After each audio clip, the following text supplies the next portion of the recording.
നമസ്കാരം. Sreenarayana Guru open university second semester BA history ക്ലാസ്സുകളിലേക്ക് എല്ലാ പ്രിയ വിദ്യാർത്ഥികൾക്കും സ്വാഗതം.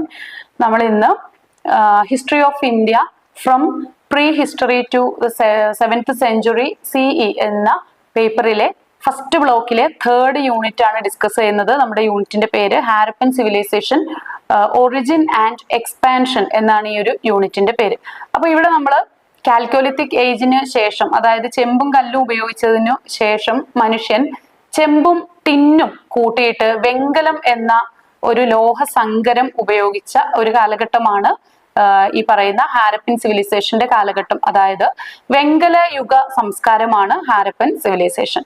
മനുഷ്യൻ അവന്റെ ലോഹ സാങ്കേതിക വിദ്യയിൽ കൂടുതൽ വികാസം പ്രാപിക്കുകയും പുതിയ പുതിയ കണ്ടെത്തലുകൾ നടത്തുകയും മെറ്റലർജിയിൽ മനുഷ്യൻ ഒരു പുതിയ യുഗം സൃഷ്ടിച്ച കാലഘട്ടമാണ് പറയുന്ന വെങ്കലയുഗം. അപ്പോൾ വെങ്കലയുഗ സംസ്കൃതിയിൽ നമ്മൾ പല സംസ്കാരങ്ങളും പഠിച്ചിട്ടുണ്ട്. മെസോപ്പൊട്ടേമിയൻ സംസ്കാരം, അതുപോലെ ഈജിപ്ഷ്യൻ സിവിലൈസേഷൻ, ആ കൂട്ടത്തിൽ വരുന്നത് തന്നെയാണ് നമ്മുടെ ഇൻഡസ് വാലി സിവിലൈസേഷൻ അഥവാ ഹാരപ്പൻ സിവിലൈസേഷൻ. അപ്പോൾ ഈ ഹാരപ്പൻ സിവിലൈസേഷൻ ആണ് അന്നത്തെ സമകാലികമായിട്ടുള്ള മറ്റു വെങ്കലയുഗ സംസ്കൃതികളിൽ വെച്ച് ഏറ്റവും വിസ്തൃതമായിട്ടുള്ള ഒരു സിവിലൈസേഷൻ എന്ന് പറയുന്നത്.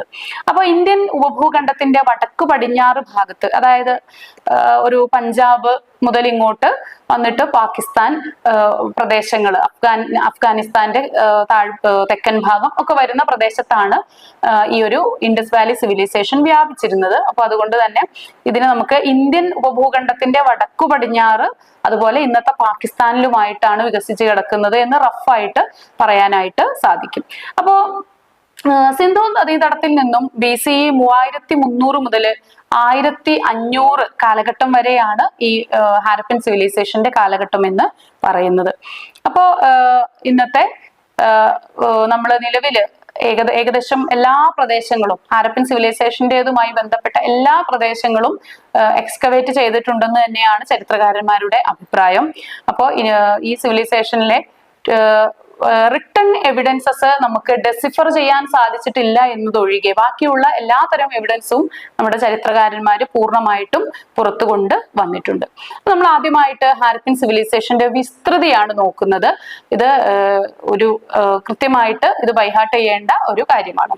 അപ്പൊ ഹാരപ്പൻ സംസ്കൃതി ഏതാണ്ട് 8 ലക്ഷം ചതുരശ്ര കിലോമീറ്റർ പ്രദേശത്ത് വ്യാപിച്ചിരുന്നു എന്നാണ് പറയുന്നത്. ഇപ്പൊ ടിബറ്റിൽ നിന്ന് ഉത്ഭവിച്ചിട്ട് പാകിസ്ഥാനിലൂടെ ഒഴുകി അറബിക്കടലിൽ പതിക്കുന്ന നദിയാണ് ഇൻഡസ് അഥവാ സിന്ധു നദി.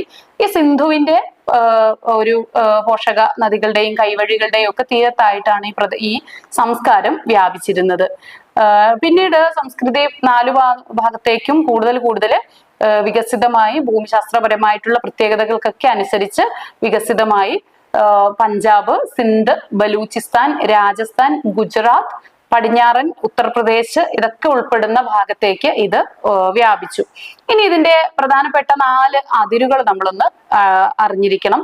പടിഞ്ഞാറ് സുത്കജൻഡോർ, ബലൂചിസ്ഥാനില് കുടികൊള്ളുന്ന സുത്കജൻഡോറും, പടിഞ്ഞാറ് സുത്കജൻഡോർ മുതൽ കിഴക്ക് ആലംഗീർപൂർ വരെ, UP-യിലാണ്, ആലംഗീർപൂർ വരെയാണ് ഇതിന്റെ വ്യാപ്തി. ഇനി അതുപോലെ വടക്ക് മാണ്ഡു എന്ന് പറയുമ്പോൾ ജമ്മു കശ്മീരിലാണ്. കശ്മീർ മുതൽ താഴെ ദൈമാബാദ് വരെ വ്യാപിച്ചു കിടക്കുന്നു.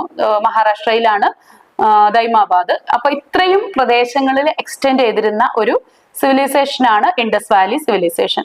അപ്പോ ഇത് കൂടുതൽ കിഴക്ക് ഭാഗത്തേക്ക് ഇത് വ്യാപിച്ചിട്ടില്ല എന്നാണ് കരുതപ്പെടുന്നത്. ഇനി നമ്മള് ഹാരപ്പൻ സംസ്കാരത്തിന്റെ ചില സ്റ്റേജസ്, ഘട്ടങ്ങൾ, ഫേസസ് ആണ് നമ്മൾ ഇനി നോക്കുന്നത്. അപ്പോ ഇതിന്റെ ആദ്യത്തെ ഫേസ് എന്ന് പറയുന്നത് പ്രീ ഹാരപ്പൻ ഫേസ് ആണ്. പൂർവ്വ ഹാരപ്പൻ കാലഘട്ടം എന്ന് പറയാം. പ്രീ ഹാരപ്പൻ ഫേസ് 3300 BCE മുതൽ 2600 BCE വരെയുള്ള കാലഘട്ടമാണ്. ഇപ്പൊ പ്രാഥമികമായിട്ട് കൃഷിയും മൃഗപരിപാലനവും ഒക്കെ ഇത് വെങ്കല യുഗ സംസ്കാരമാണല്ലോ. അപ്പോൾ വെങ്കല യുഗ സംസ്കാരത്തിന്റെ പ്രത്യേകത, കാൽക്കോലിത്തിക് ഏജിന്റെ പ്രത്യേകതയൊക്കെ നമ്മൾ പ്രീവിയസ് യൂണിറ്റിൽ ഡിസ്കസ് ചെയ്തതാണ്. അപ്പൊ അത്തരം സവിശേഷതകളൊക്കെ ഇവിടെ വന്നിട്ടുണ്ട്. മനുഷ്യൻ ചെറിയ ഗ്രാമങ്ങളായിട്ട് തന്നെ ജീവിക്കാൻ തുടങ്ങിയിട്ടുണ്ട്. ഒരു റൂറൽ ലൈഫ് അവിടെ സ്റ്റാർട്ട് ചെയ്തു. അതുപോലെ മൺപാത്ര നിർമ്മാണം, വളരെ നല്ല രീതിയിൽ മൺപാത്രങ്ങൾ ഉപയോഗിച്ചു. അമ്രി എന്ന കേന്ദ്രത്തിൽ നിന്ന് നമുക്ക് ഇതിനുള്ള പുരാവസ്തു തെളിവുകളൊക്കെ അവൈലബിൾ ആയിട്ടുണ്ട്. ഇനി അടുത്ത ഘട്ടം എന്ന് പറയുന്നത് മെച്വേർഡ് ഹാരപ്പൻ ഫേസ് ആണ്. അതായത് നമുക്ക് വികസിത അല്ലെങ്കിൽ പൂർവ ഹാരപ്പൻ ഘട്ടം എന്നൊക്കെ പറയാറുണ്ട്. പൂർണ്ണമായിട്ടും വികാസം പ്രാപിച്ച ഒരു ഘട്ടമാണ് ഇത്. ഇത് 2600 BC മുതൽ 1900 BC വരെയുള്ള കാലഘട്ടത്തിലാണ് ഈ മെച്ചുവേർഡ് ഹാരപ്പൻ ഫേസ് എന്ന് പറയുന്നത്. ഇവിടുന്നാണ് മോഹൻജൊദാരോ, ധോൾവീര, അതുപോലെ കാലിബംഗൻ ഇങ്ങനെയുള്ള മികച്ച നഗരങ്ങളൊക്കെ രൂപപ്പെട്ടു വരുന്നത് ഈ പറയുന്ന മെച്ചുവേർഡ് ഫേസിലാണ്. അപ്പൊ കൂടുതലായിട്ട് ഗ്രിഡ് പാറ്റേണിലുള്ള റോഡുകൾ, അതായത് ഇങ്ങനെ ചതുര ആകൃതിയിൽ പരസ്പരം ബന്ധപ്പെട്ട് പോകുന്ന ഗ്രിഡ് പാറ്റേണിലുള്ള റോഡ് സിസ്റ്റം വന്നത് ഈ ഒരു കാലഘട്ടത്തിലാണ്. ഇനി വ്യാപാരം വളരെയേറെ വികാസം പ്രാപിച്ചു. സമകാലിക സിവിലൈസേഷൻസ് ആയിട്ടുള്ള മെസോപ്പൊട്ടേമിയ ആയിട്ടും അതുപോലെ ദക്ഷിണേന്ത്യ ആയിട്ടും ഒക്കെ ഈ ഒരു കാലഘട്ടത്തിലെ കച്ചവട ബന്ധങ്ങൾ ഉണ്ടായിരുന്നു. ഒമാൻ തീരത്ത് നിന്നൊക്കെ കച്ചവടത്തിന്റെ തെളിവുകൾ ലഭിച്ചിട്ടുണ്ട്. ഇനി ശില്പകല, നമ്മൾ നേരത്തെ പറഞ്ഞു മനുഷ്യൻ അവന്റെ ടൂൾസ് ആയിട്ട് മാത്രം ആയുധങ്ങൾ മാത്രം ഉണ്ടാക്കിയിരുന്നതിൽ നിന്നും അവൻ കുറച്ചുകൂടി ഈസ്തറ്റിക് സെൻസിലേക്ക് വികസിച്ചു എന്നും അവൻ ശില്പങ്ങളും അതുപോലെ അലങ്കാര വസ്തുക്കളൊക്കെ ഉണ്ടാക്കാൻ തുടങ്ങി എന്ന് പറഞ്ഞു. അപ്പൊ ഇവിടെ ശില്പകല, വെങ്കലം ഉപയോഗിച്ചിട്ടുള്ള ബ്രോൺസ് കൊണ്ടുള്ള ശില്പകല ഏറ്റവും കൂടുതൽ നല്ല രീതിയിൽ ഈ ഒരു മെച്ചുവേർഡ് കാലഘട്ടത്തിൽ വന്നു. ഒരുപാട് വെങ്കല ശില്പങ്ങളും അതുപോലെ ആഭരണങ്ങളും ഒക്കെ ഈ കാലഘട്ടത്തിലേതായിട്ട് കണ്ടെടുത്തിട്ടുണ്ട്.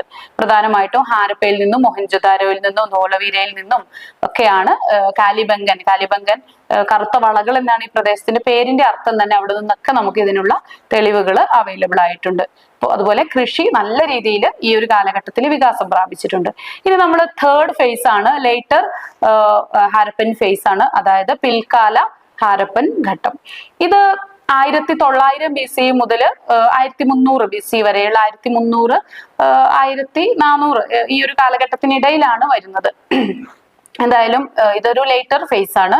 അപ്പൊ ഈ കാലഘട്ടത്തിന്റെ പ്രത്യേകത എന്ന് പറഞ്ഞാൽ ഹാരപ്പൻ സിവിലൈസേഷന്റെ പതനം വരുന്നത് ഈ ഒരു കാലഘട്ടത്തിലാണ്.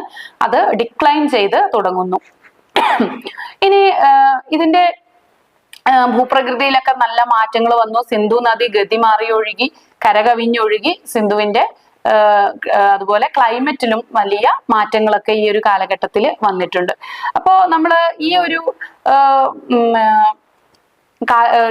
യൂണിറ്റിൽ നമ്മൾ പ്രധാനമായിട്ട് നോക്കുന്നത് ഹാരപ്പൻ സിവിലൈസേഷന്റെ 3 ഫേസുകൾ മാത്രമാണ്.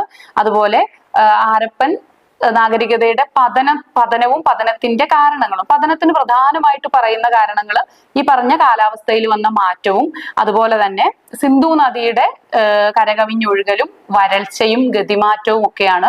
മറ്റൊരു കാരണം എന്ന് പറയുന്നത് വൈദേശിക ആക്രമണമാണെന്ന് പറയുന്നുണ്ട്. അതായത് വിദേശത്ത് നിന്നുള്ള ആളുകൾ എന്ന് വെച്ചാൽ ആര്യന്മാര്, പുറത്തു നിന്നുള്ള ആര്യന്മാരുടെ ഇൻവേഷനും ഇവരുടെ പതനത്തിന് കാരണമാണെന്ന് പറയുന്നു.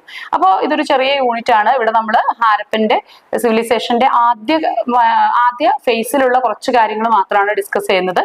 അതിന്റെ മെച്ചുവേർഡ് കാര്യങ്ങൾ നമ്മൾ നെക്സ്റ്റ് യൂണിറ്റിൽ ഡിസ്കസ് ചെയ്യും. Thank you.